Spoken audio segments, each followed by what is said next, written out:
क्या आप मैथमेटिक्स के इस तरह के एमसीक्यूज़ हल करना चाहते हैं? क्या आपको इस तरह के एमसीक्यूज़ आते हैं? क्या आप इस तरह के सवालात हल करना चाहते हैं जो कि क्लास 6 में मौजूद हैं? इन तमाम सवालात को हल किया हुआ है मैंने इस लेक्चर में, तो इसको आखिर तक देखिएगा। क्या आपको मैथ के सवालात हल करने में मुश्किल पेश आ रही है? क्या आप जब भी मैथ की बुक खोलते हो तो बोर हो जाते हो और किताब बंद कर देते हो? क्यों? आखिर ऐसा क्यों? वजह मैं बताता हूँ कि आपने अभी तक मैथ सीखी नहीं है। मैथ को सीखने के लिए आप इस चैनल के साथ जुड़ जाएं तो इंशाल्लाह मैं आपको मैथ सिखाऊंगा। आज से हम क्लास 6 के मैथ शुरू करने जा रहे हैं और चैप्टर नंबर 1 जो कि हमारे पास सेट के मुतालिक है, ये आप देख सकते हैं। सेट की डिफिनीशन क्या है तो आप देखें। सेट आपके पास क्या है? A set is a collection of well defined and distinct objects. यहाँ पर सिर्फ 3 अल्फाज इस्तेमाल किए गए हैं। एक है कलेक्शन, कलेक्शन कहते हैं मजमूए को। दूसरा है आपके पास वेल डिफाइन, वेल डिफाइन के मानी है आपके सामने मौजूद है। और तीसरा है डिस्टिंक्ट, डिस्टिंक्ट के मानी भी आपके पास मौजूद है। तो ये तो था सेट की डिफिनीशन। अब आपको ये एग्ज़ाम्पल भी आप देख सकते हैं कि ये आपके पास वेल डिफाइन है और डिस्टिंक्ट भी है, और जो दूसरा डिस्टिंक्ट नहीं है, सॉरी ये आपके पास डिस्टिंक्ट नहीं है क्योंकि इसमें एक चीज़ बार बार आई है। इस तरह हम इसके एक्सरसाइज भी पढ़ेंगे, लेकिन एक्सरसाइज पढ़ने से पहले हम यहाँ पे कुछ टेबुलर फॉर्म के मुतालिक बात कर लेते हैं कि टेबुलर फॉर्म क्या होता है। फ्रेंड्स, सबसे पहले आप यहाँ पे टेबुलर फॉर्म को समझने की कोशिश करें क्योंकि हम इस पर आगे एक्सरसाइज में सवालात हल करेंगे। टेबुलर फॉर्म कहते हैं कि आपके पास a tabular form of a set we simply list each element और number separated by a comma and then put curly brackets around the whole things. Set are usually denoted by capital letter and its element are denoted by small letters. यहाँ पे friends आप देख सकते हैं कि method of expressing a set. क्या आप जानते हैं कि सेट को कितने तरीक़ों से एक्सप्रेस किया जाता है? तो कमेंट्स में ज़रूर बताना। यहाँ पे मैं आपको सिर्फ 2 तरीक़ों के मुतालिक बताऊँगा। सबसे पहले है डिस्क्रिप्टिव फॉर्म और दूसरा है टेबुलर फॉर्म। ठीक है, टेबुलर फॉर्म की डेफिनीशन यहाँ पे मौजूद है बुक में, और टेबुलर फॉर्म मैंने बता दिया है कि आपके पास आप किस तरह उसे लिख सकते हैं। तो इधर हम डिटेल से बताएंगे क्योंकि ये नोट्स बनाए हुए हैं मैंने और आप इन नोट्स से अच्छी तरह सीख पाओगे। Descriptive form, in this form instead of writing all the member of the set such as sentence is written which makes inclusion of each and every member of the set clear। यहाँ पे बात चलती है कि आपके पास एक sentence इस्तेमाल होता है जिसमें तमाम every member of the set clear हो जाता है कि इस सेट में कौन सी चीज़ है। फ़र्ज़ करें एग्ज़ाम्पल के तौर पर आपके पास ये हैं set of first 10 odd integer. ये आपको पहले 10 ऑड इंटीजर के मुतालिक बताता है कि पहले 10 ऑड इंटीजर कौन से हैं। बड़ा ही आसान है लिखने में, और ये जब सेंटेंस इस्तेमाल होता है तो इसे कहते हैं डिस्क्रिप्टिव फॉर्म, यानी आपके पास ये बयानिया तरीका है। दूसरा आपके पास है tabular form. In this form member of a set are written within braces and are separated by commas. Here is an example of tabular form. आपके पास ये कहता है कि इस फॉर्म ऑफ सेट में आपने क्या करना है, आपने एलिमेंट को लिखना है और उनको कामा के ज़रिए सेपरेट करना है, यानी अलहदा करना है, और ब्रेसेस के अंदर बंद कर देना है। किस तरह, ये आप देख सकते हैं कि आपके पास पहले 10 ऑड इंटीजर, यहाँ पे हमने पढ़ा था कि a set of first 10 odd integer, यहाँ पे सिर्फ सेंटेंस यानी जुमला इस्तेमाल हुआ है और यहाँ पर इन्होंने यहाँ पर मैंने इसे लिखा हुआ है कि 1 3 5 7 9 11 13 15 19 17 एंड 19 और इन्हें मैंने कामा के ज़रिए अलहदा किया हुआ है और ब्रैकेट यानी ब्रेसेस में बंद किया हुआ है। इसके बाद ये जो दूसरा फ़िक्रा है यहाँ पे set of vowels of English alphabet, ये एक सेंटेंस है और ये डिस्क्रिप्टिव फॉर्म ऑफ सेट है, जबकि टेबुलर फॉर्म ऑफ सेट में हमने इसे लिखा हुआ है, राइटिंग किया है कि AEIOU और इन्हें कामा के ज़रिए अलहदा किया हुआ है और ब्रेसेस में बंद किया हुआ है। फ्रेंड्स, उम्मीद करता हूँ आपको टेबुलर फॉर्म और डिस्क्रिप्टिव फॉर्म की समझ आ गई होगी और अगर आपको सेट बिल्डर फॉर्म का पता है तो सेट बिल्डर फॉर्म आप कमेंट में ज़रूर बता दीजिएगा, वरना हम इसे क्लास 7 में डिस्कस करेंगे क्योंकि यहाँ पर क्लास 6 में ये मौजूद नहीं है। फ्रेंड्स, जो दूसरा टॉपिक है, दूसरी बात है, वहाँ पर तो हमने सेट का डिस्क्रिप्टिव फॉर्म और दूसरा जो था टेबुलर फॉर्म वो हमने सीख लिया है। अब हम notation for membership of a set, notation for membership of a set के सेट के अंदर जो लिखे हुए मेंबर हैं उन्हें कौन सी तरीके से हम डिनोट करते हैं, कौन से सैम्बल के साथ हम जाहिर करते हैं। तो ये एक हमारे पास सेट है P = XYZ। तो हम इस तरह किस तरह इसकी नोटेशन कर सकते हैं। X is a member of P is written as, X P का मेंबर है और इसे हम लिख सकते हैं इस तरीके से, X मेंबर है P का। Y is a member of P is written as, Y member है P का। अगर मेंबर नहीं होगा तो यहाँ पे आप देख सकते हैं if M does not belong to P then we write it as M does not belong to P। तो इसे हम इस तरीके से फ्रेंड्स लिख सकते हैं। अब हम चलते हैं एक्सरसाइज की तरफ। तो एक्सरसाइज में आप लोगों ने ये सीखना है,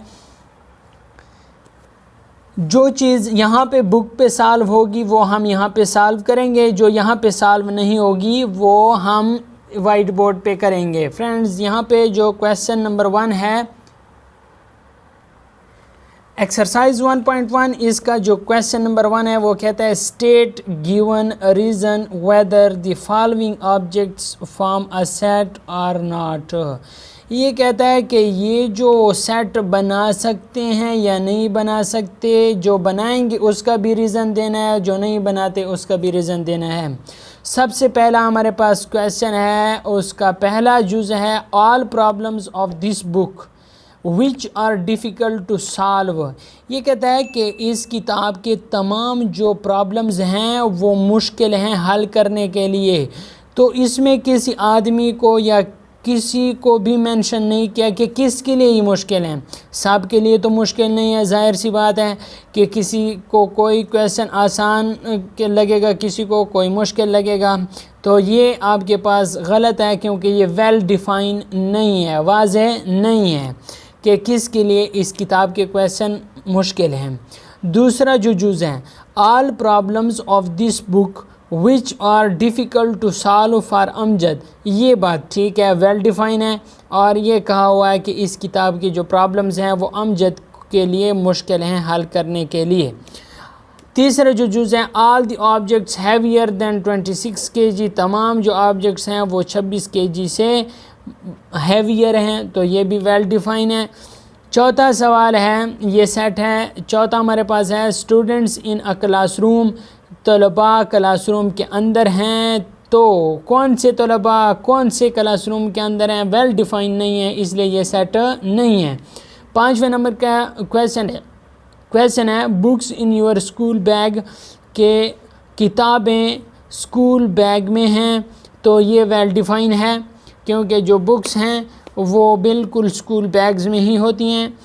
6ठे नंबर का जुज़ है counting numbers from 5 to 15, number को काउंट करें, गिने 5 से 15 तक, तो ये वेल डिफ़ाइन है, तो ये भी हमारे पास सेट है। 7वां क्वेश्चन है students of your class who are taller than you, आपके क्लास का स्टूडेंट्स जो कि who are taller than you, जो आपसे टालर है, तो ये आपके पास वेल डिफाइन है और ये भी आपके पास सेट है। दूसरे नंबर का जो क्वेश्चन है इफ़ सेट ए, यह हमारे पास सेट ए दिया गया है। State which of the following statement are correct and which are wrong, आपने बताना है कि इनमें से कौन सी स्टेटमेंट करेक्ट है और कौन सी स्टेटमेंट रॉन्ग है। 5 मेंबर है ए का, तो ये जो ए सेट है क्या इसमें 5 मौजूद है, तो नहीं, यहाँ पे 5 मौजूद नहीं है, तो ये जो स्टेटमेंट है ये रॉन्ग है। इसके सामने आपने क्या लिख लेना है, रॉन्ग स्टेटमेंट। दूसरा जुज़ है 12 मेंबर है ए का, बिल्कुल 12 इसी सेट में मौजूद है, तो ये करेक्ट स्टेटमेंट है। तीसरा जुज़ है 14 मेंबर है ए का, तो ये भी आपके पास करेक्ट स्टेटमेंट है। 9 मेंबर है ए का, तो ये आपके पास 9 यहाँ पे नहीं है, तो इसलिए ये रॉन्ग स्टेटमेंट है। 4, 6 और 10 are member of the set A, 4, 6 और 10 बिल्कुल ये ए के मेंबर हैं, तो ये आपके पास करेक्ट स्टेटमेंट है फ्रेंड्स। क्वेश्चन नंबर 2 भी सॉल्व हो गया। क्वेश्चन नंबर 3 की तरफ आते हैं। क्वेश्चन नंबर 3 फ्रेंड्स थोड़ा सा हम यहाँ पे सॉल्व करेंगे, क्योंकि क्वेश्चन नंबर 3 में सॉल्यूशन है कि आपके पास ये कहता है कि right the following in tabular form of the set. मैंने आपको टेबुलर फॉर्म बता दिया है कि टेबुलर फॉर्म को हम किस में लिखते हैं, ब्रेसेस में लिखते हैं और उसे कामा के ज़रिए अलग करते हैं और उसे उसके हम राइटिंग करते हैं, ये रिटन फॉर्म में होता है। सबसे पहला है the set of days in a week, तो जो क्वेश्चन नंबर 3 का पहला जुज़ है उसे हम ए दे देते हैं। आपके पास जो एक सेट है वो set of days in a week, week में कितने दिन होते हैं, Monday, Tuesday, Wednesday, Thursday, Friday और इस तरह सैटरडे और आपके पास संडे। ये मैंने कामा के ज़रिए अलहदा किया है और इनके जो पहले लेटर्स हैं, फर्स्ट लेटर मैंने लिख लिया है, बाकी आप जगह की कम होने की वजह से मैं नहीं लिख पाया, आप ख़ुद इसे पूरा लिख सकते हैं। जो दूसरा क्वेश्चन है उसे मैंने बी सेट का नाम दे दिया है। वो कहता है the set of first 10 natural number, पहले 10 नेचुरल नंबर कौन से हैं, तो ये आप देख सकते हैं 1 2 3 4 5 6 7 8 9 10, ये आपके पास पहले 10 नेचुरल नंबर हैं। जो तीसरे नंबर का जुज़ है वो कहता है the set of vowel in English alphabet, English alphabet के वावल्स का set A E I O U, तो ये इंग्लिश के अल्फ़ाबेट वावल का सेट हो गया। और फिर इसके बाद जो नेक्स्ट है वो हमारे पास है the set of first 6 month of Islamic calendar, तो इस्लामिक कैलेंडर का पहले 6 मंथ कौन से हैं, सफ़र हो गया, सॉरी सफ़र नहीं,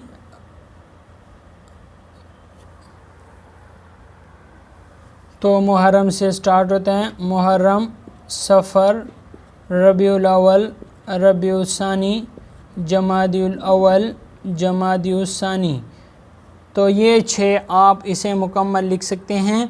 पूरा आपने पूरा लिखना है और क्योंकि जगह कम होने की वजह से मैं थोड़ा पहला लफ्ज़ लिखता, मुहर्रम, सफ़र, रबीउल अव्वल, रबीउल सानी, जमादिउल अव्वल, जमादिउल सानी।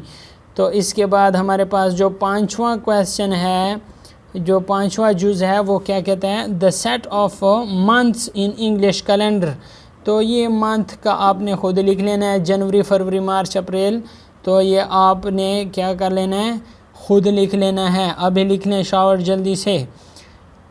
छठा सवाल है the set of prime numbers, तो ये आपके पास छठा सवाल है, आपने क्या करना है, सेट ऑफ प्राइम नंबर का सेट 2 3 5 7 11 डैश डैश डैश, ये आपके पास क्या हैं, सेट ऑफ प्राइम नंबर्स हैं। इसके बाद प्राइम नंबर किसे कहते हैं, वो नंबर जो अपने आप पर तकसीम हो और 1 पर तकसीम हो उसे क्या कहते हैं, प्राइम नंबर कहते हैं। और इसके मुकाबले में कंपोजिट नंबर क्या है, तो वो आप कमेंट में ज़रूर बता दें कि कंपोजिट नंबर क्या होता है। इसके बाद कहता है 7वें नंबर का एमसीक्यूज़ हैं, और ये हमारे पास आखिरी एमसीक्यूज़ आखिरी क्वेश्चन है।